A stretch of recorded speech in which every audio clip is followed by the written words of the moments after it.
Hey yo, Wade, yo, what's up, bro? Hey yo, what's up, bro? What's up? Nothing much, bro. You know me, I'm always chill. Now look, here's the thing. I heard that you got that new phone, that one with a blink blink, that one I light up. Oh, you're talking about the nothing phone. Yeah, I got it. Yeah, exactly. The nothing phone. Now here's the thing, bro, okay? So my girlfriend's birthday is coming up and I wanted to get a new phone and I was asking, do you think it's worth it? Like the phone itself, do you think it's actually worth the money?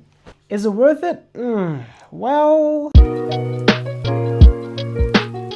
So, the Nothing Phone 3A Pro, is it actually a good phone? Well, short answer is for most people, it's an okay phone. Perfect, no problem. But the long answer is it kind of depends on who you really are and what you use your phone for. Now, first things first, let's talk about the design, right? Now, I know that this is mostly subjective. Some people might like it, some people might hate it. Honestly, for me, I actually love the design, okay? I love the transparent glass. I love this camera bump. I know that's a bit weird to some people, but it's almost the same as my Pixel. I like just resting my finger under it. Whenever I hold the phone, I just keep my finger there or I rest the phone on my finger and it's just kind of comfortable for me.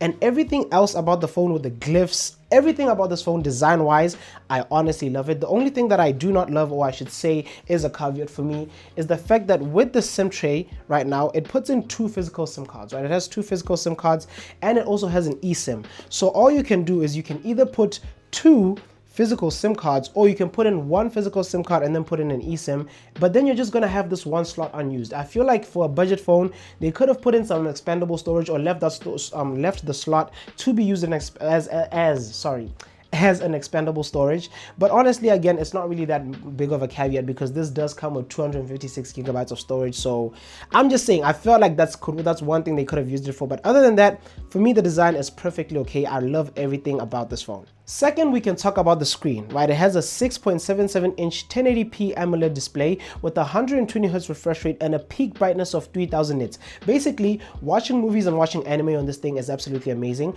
Playing games or just using the phone with the 120Hz refresh rate screen feels very smooth. And then the 3000 nits peak brightness. I mean, 12 p.m., noon, high rise, sun is all the way up. You can clearly still see the screen. You won't have any problems looking at the screen, be like this or anything. It's very clear, peak brightness. So honestly, with the display, amazing, absolutely amazing. Next, let's talk about performance. More specifically, how does it handle when it comes to gaming, right? Now, this phone is equipped with the Snapdragon 7S Gen 3 processor, and it also comes with 12 gigabytes of RAM built in, which can also be boosted up to 20 gigabytes of RAM due to their RAM booster mode. Now, I have been playing mainly four games this week, being Call of Duty Mobile, Genshin Impact, Fortnite, and S4 Legends on this phone, and I have been toggling with the RAM booster and game mode and all those things. And honestly, my overall say is this phone performs very good when it comes to gaming. Call of Duty Mobile was one of the easiest ones to run. It had no problems running it at max settings, literally high graphics, had no problem. Genshin Impact and Fortnite were the most difficult because every single time I try to put it at max graphics, they'll give me like this little error saying, oh, we do not recommend these settings for your phone, but I still play them either way. Those ones, I'm gonna say after like 30-40 minutes of playing, the phone did get really hot. With Call of Duty Mobile didn't really get hot after like maybe 2-3 hours. Genshin Impact, Fortnite, and S4 Legends, those were the ones that if I put them at absolutely max graphics, after like 30-40 minutes of gameplay, my phone would be really hot. So I'm gonna say for a budget phone, it does well. Okay, it does really well. And when it comes to the RAM booster, I really didn't see any much gaming performance from 12 gigabytes of RAM to 20 gigabytes of RAM. I didn't see that much difference. So I don't know if it really works. Maybe a professional gamer will be able to tell. But as for performance, I'm gonna say I really like the performance for what it is, for the price and what the phone is, being a budget phone. It really does have great performance. Moving on to the cameras. Now, this is where the phone really does kind of start to confuse me a little bit in terms of whether it's good or bad. So I'm going to take it into photos and I'm going to take it into videos. And guys, please do remember, I am not a professional. Right? All of my opinions on the photos and videos, I'm not a photographer or videographer, I'm just giving you my opinion, right? Now, starting off with just normal pictures, right? You open up the camera app and you take a random picture. I feel like in these scenarios, there are times where it really takes very good pictures, but then there are very few times where I feel like it maybe just saturated them a bit too much, especially when you're talking about like the nature and it's sunny and all that. I feel like in certain situations, it's a bit too saturated, and then in other situations, it's a bit unsaturated. I mean, too unsaturated. But most of the time, I'm gonna say it takes very good normal pictures. So for that, I'm just gonna give it like, a good 8-7 out of 10. Next, I tested out the periscope telephoto lens, which is supposed to help when it comes to zoom, right? Now this phone does have a maximum zoom of 60x. Now if you look at the pictures from 1x to 3x, they don't really lose that much detail. You can still see a lot of detail when it comes to that. Now when you go to around 10x, you can start to see that, okay, there's a bit of grain, there's a bit of noise. And then when you move on to 30x, you can definitely see the noise. And then when you move on to 60x, I mean, I don't know if 60x is supposed to be clear at all, but it really is noisy. So, I mean, it does help that the fact that it still does have the 60x zoom, but my question is how many people would actually use the 60x zoom? Next, I tested out the macro photos, and when I tell you that this is where the phone really shines, I mean, all of the best pictures I've taken on this phone were all macro photos. I mean, the detail, the way it lights up, everything about the macro photos when it comes to this phone, this is where it shines. I say that that's the best mode so far I've tested when it comes to this phone. And then lastly, we got portrait photos. Now, honestly, I didn't take too many portrait photos with this phone, but with the ones that I did take, I feel like they're good, right? They're not anything too wowing, but at the same time, they are still good. So honestly, with portrait, I'd say that it does a good job. And overall, when it comes to photos, it's okay. It's a good phone when it comes to photos. Now, getting into videos, this is where it kind of lost me. Okay, when it comes to the videos, this is where it kind of lost me, and I don't know what it is about the videos. Like basically, let me just show you this. Okay, I'm gonna take a video right now. I'm recording a video, and I'm gonna take a video of me talking right now, and you guys will compare how it looks. My phone that I'm recording with is the Pixel 6, right? And then now, okay, sorry, I had it on selfie mode, but basically this is how the video looks, right? It has the same settings as my Pixel 6, 4K 30 FPS. And of course, I'm pretty sure you guys can see that it is kind of light, you know, it's way brighter, way more, I don't know if I should say like way more noise on my Pixel 6. Like, I don't know what it is about the video on this phone, but when I record it outside in the sun, that's where I feel like it is decent, right? So again, I'm not saying that the video mode is bad. I'm just saying that it's not, I felt like it's less than what I expected. Maybe my expectations were too high, but I felt like it could have been way better. And when we're talking about the selfie camera, let me just take it with the selfie. This is how it looks with the selfie cam. Now again, these aren't bad videos. I guess it's just that I probably had high expectations for this phone, but I mean, it's decent. It's not bad. It's decent. It's decent. Now getting into the battery, this phone is packed with a 5,000 milliamp hour battery with 50 watts fast charging, which basically means 0 to 100% in like an hour. It doesn't have any wireless charging, and that's basically it for the battery. I mean, when it comes to the battery life though, I've been using it for a week, and I can tell you that this takes me through a full day. Like if I'm just using it normally, you know, going to lectures, going to school, I go in the morning, if I leave it like with it and maybe let's say 87%, I come back at 6 p.m. Probably it's like on 20 something. If I am gaming throughout the day, then of course I'm gonna deplete it like maybe down to like 10 or 9%. But I would say the battery life on this thing is absolutely amazing. The one thing that does take a bit more battery is if you enable the glyph interface, which let me just show you right now.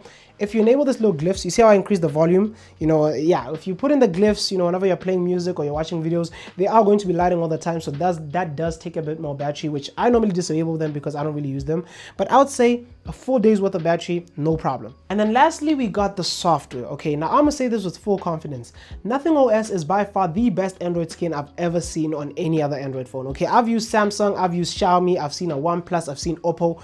Nothing OS. There's something about the monochrome minimalistic look that I just like. And for some reason, one app that, like, look at this, bro. Look at this. You see this? Sorry, you see that? I just like that. The widgets, everything just looks so good. And the one app that I keep going to for absolutely no reason, I don't even know why I like it, the weather app, bro.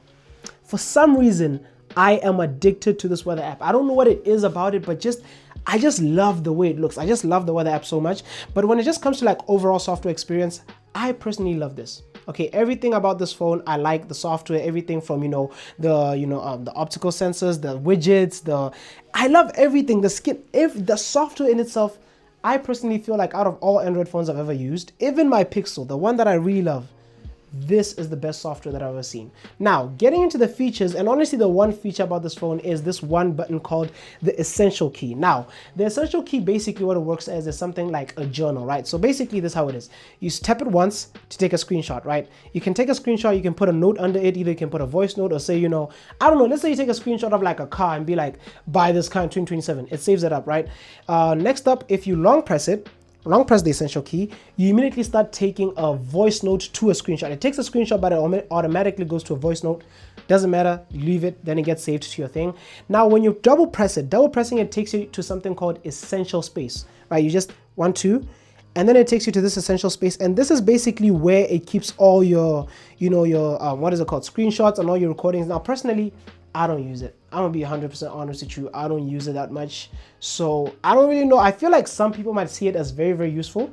Personally for me, I tried to use it. I mean, I don't see the use of it. Maybe it's because I've only been using it for a week, so I really haven't had time to actually grasp and be with it. But I don't want to say it's a gimmick. It's not a gimmick. I really do see this being a very, very good, what should I say, feature for some people.